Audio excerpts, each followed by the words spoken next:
بسم اللہ الرحمن الرحیم۔ السلام علیکم ورحمۃ اللہ وبرکاتہ۔ اللہم صلی علی محمد وعلی آل محمد۔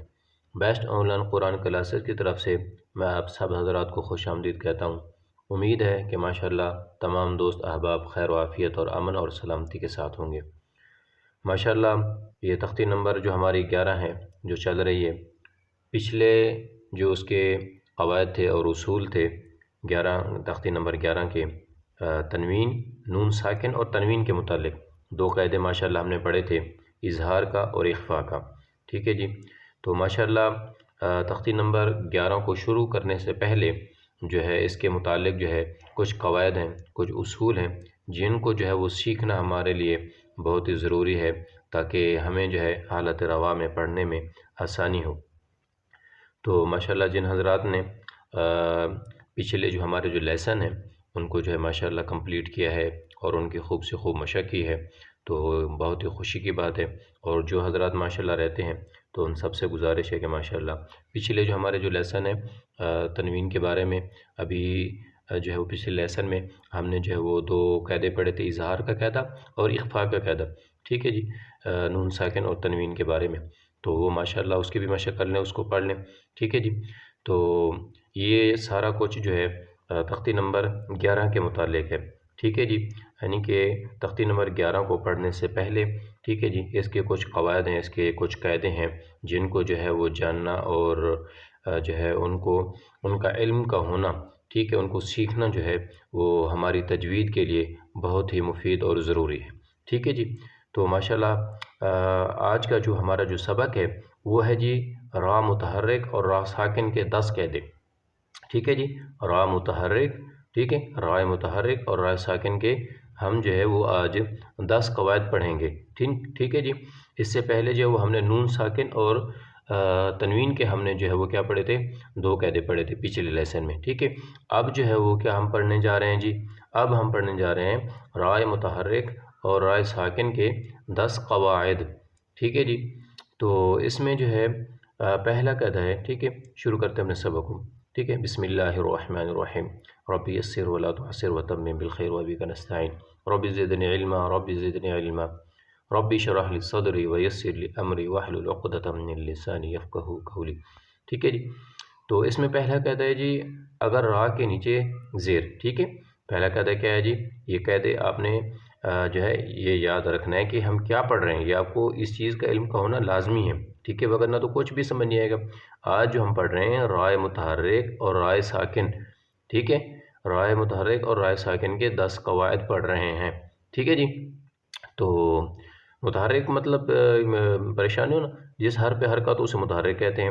ٹھیک ہے، حرکت جس طرح زبر زیر پیش کو حرکت کہتے ہیں، تو رائے متحرک، ٹھیک ہے، ان کے را کے اوپر جو حرکت ہوتی ہے اس کو رائے متحرک کہتے ہیں، اور اسی طرح رائے ساکن ان کے جس را پہ جزم سکون ہو، ابھی پیچھے پڑھ کے ہیں۔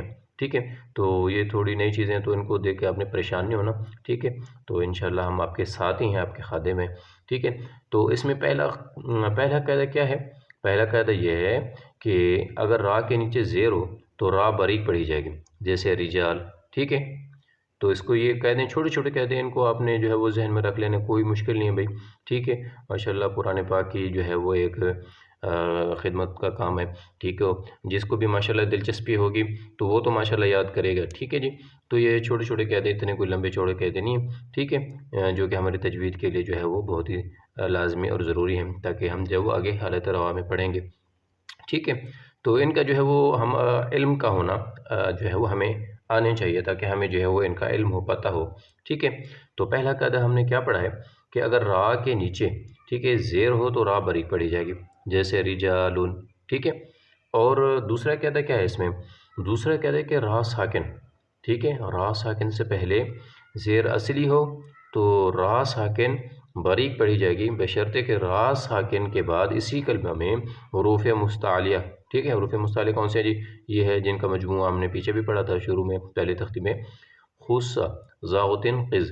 ٹھیک ہے، ان میں سے بھی جو ہے کوئی حرف نہ ہو، جیسے میریتن، جیسے میریتن۔ دوسرا قاعدہ کیا ہے کہ رائے ساکن، ٹھیک ہے، رائے، یہ دیکھنا میریتن میں میں آپ کو سمجھاتا بھی جاؤں گا، ٹھیک ہے، ایکسپلین کرتا جاؤں گا، میں آپ کو سمجھاتا جاؤں گا، یہ را ساکن، ٹھیک ہے۔ را ساکن سے پہلے زیر اصلی ہو تو را ساکن، یہ دیکھیں اب چھوٹی چھوٹی چیزیں آ رہے ہیں، ٹھیک ہے، زیر اصلی اور اسی طرح جو ہے وہ چھوٹی چھوٹی، کیونکہ ہم نے یہ چیزیں پہلے پڑھ چکے ہیں، ٹھیک ہے۔ اگر ہم ان کو دوبارہ سے بیان کرنا شروع کر دیں تو پھر جو ہے وہ ایک لیسن، ہمارا جو سبق ہوتا ہے نا وہ پھر لمبا ہو جاتا ہے، ٹھیک ہے۔ تو کیونکہ ایسا ہوتا ہے کہ کچھ چیزیں ایسی ہوتی ہیں جو شروع میں بتانا جو ہے وہ لازمی ہوتا ہے، اور کچھ چیزیں ایسی ہوتے ہیں جو کہ بعد میں بتانے چاہیے، اور کچھ چیزیں ایسی ہوتی ہیں جو فی الحال سبق میں بتانا لازمی ہوتی ہے، ٹھیک ہے۔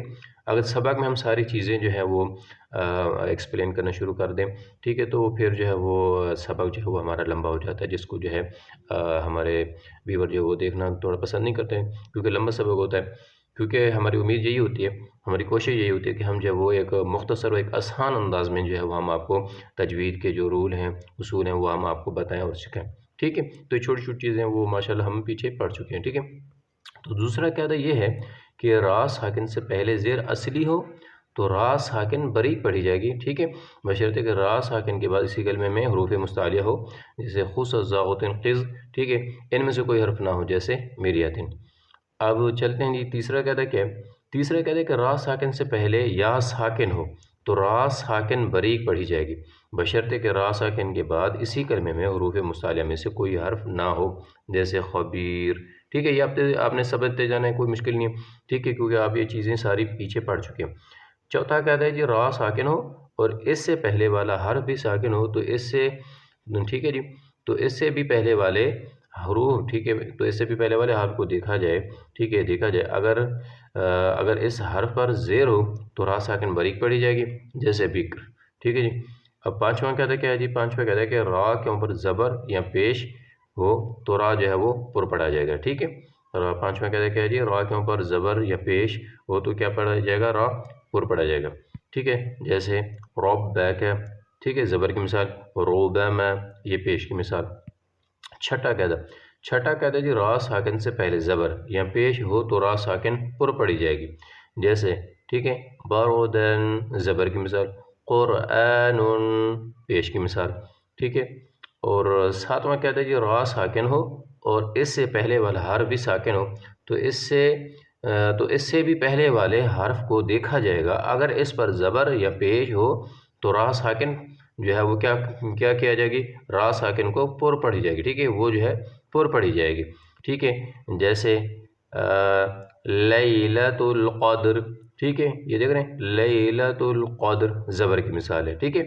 اور اسی طرح بکم العسر، ٹھیک ہے، بکم العسر، یہ پیش کی مثال ہے۔ اب آٹھواں قاعدہ کیا ہے جی؟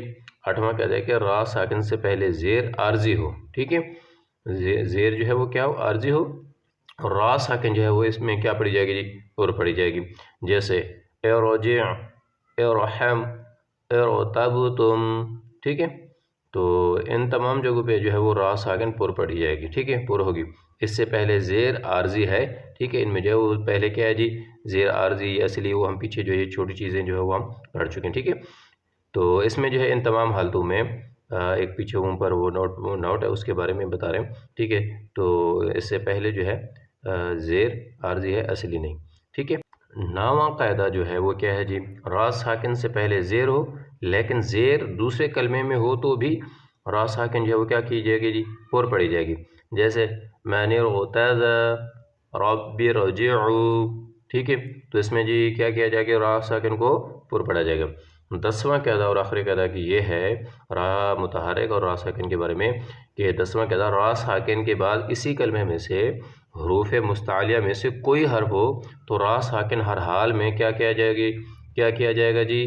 پر پڑھا جائے گا، ٹھیک ہے، اس کو پر پڑھی جائے گی، جیسے مرصاد، فرقات، قرطاس، ٹھیک ہے۔